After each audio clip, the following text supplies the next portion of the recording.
Anthurium වගාව පිළිබඳව මූලික විස්තර අපි ඇන්තූරියම් වගාව එක වීඩියෝ එකෙන් කතා කළා ඔබට මතක ඇති. මෙම වීඩියෝ එකෙන් අපි ඔබට පෙන්වන්නේ එම මූලික සිද්ධාන්ත භාවිතයෙන් ප්‍රායෝගිකව ඇන්තූරියම් වගාවක් පවත්වාගෙන යන ආකාරයයි. විශේෂයෙන් ඇන්තූරියම් වගාවේ මූලික පොහොරේදීම් සහ අනුපාත කතා කළා ඔබට මතක ඇති. මෙම පැන නඩත්තුව සඳහා ප්‍රධාන වශයෙන් එම පොහොර අනුපාත එලෙසම යොදා ගැනීම විශේෂත්වයක්. විශේෂයෙන්ම මෙහි අපි වඩාත්ම සැලකිල්ලට ගත් කාරණාවක් තමයි මල්වල වර්ධන ප්‍රමාණය සහ ඇන්තූරියම් ශාකයේ පත්‍ර වර්ධනය. එම නිසා નિયમિત ප්‍රමාණයට පොහොර යෙදීම ඇන්තූරියම් වගාවේ අත්‍යවශ්‍ය කාරණාවක්. ඒ වගේම ඇන්තූරියම් කියන්නේ වඩාත් සෙවන ප්‍රිය කරන ශාකයක්. එම නිසා ඇන්තූරියම් පැළ දැඩි හිරු එළියෙන් ආරක්ෂා කරගත යුතුයි.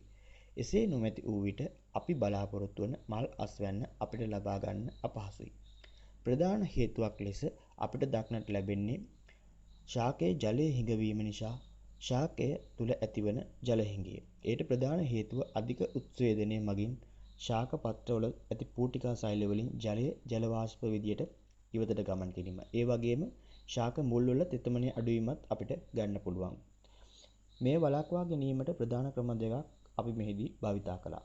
එනම් දැලක් හෙවත් නෙට් එකකින් ආවරණය කිරීම සහ විශාල ගසක් ආධාරයෙන් එන ගසක සෙවන ආධාර කරගෙන ඇන්තූරියම් වැවීම.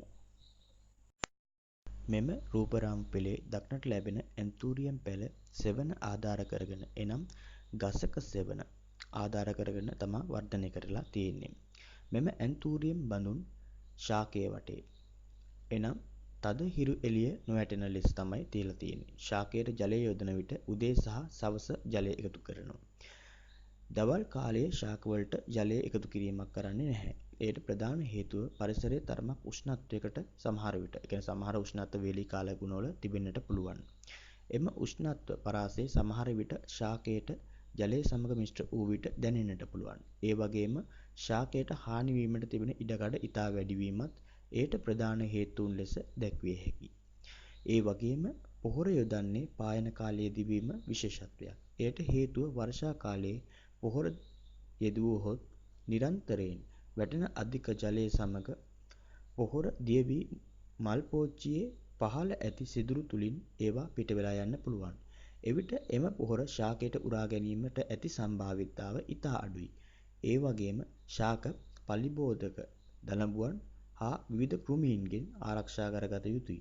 විශේෂයෙන්ම ගොළු බෙලි හානි වලින් ආරක්ෂා කරගත යුතුයි.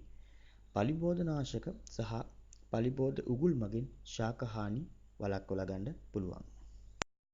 ඇන්තූරියම් ප්‍රචාරණය එනම් ක්‍රම දෙකක් අපි පළවෙනි වීඩියෝ එකෙන් කතා කළා ඔබට මතක ඇති. එනම් පළවෙනි එක තමයි ලිංගික ප්‍රචාරණය සහ දෙවෙනි එක අලිංගික ප්‍රචාරණය.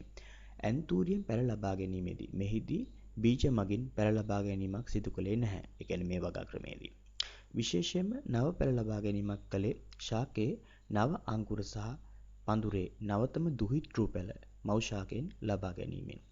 මෙම ක්‍රියාවලිය එනම් මව් ශාකයෙන් දුහිතෘ පැළ වෙන් කිරීමේදී විශේෂයෙන්ම මව් ශාකයට හානියක් නොවන ලෙස ගැලවීම ඉතාම වැදගත්.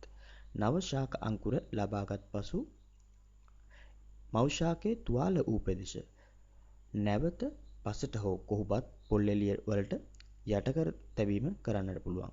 ඒක වෙන්නේ පිටස්තර සත්තුන්ගෙන් ඇතිවන ආක්‍රමණ වළක්වා ගැනීමයි පිටස්තර බැක්ටීරියා හා දිලීර වලින් ඇතිවන හානි වළක්වා ගැනීම තුවාල කොටසට.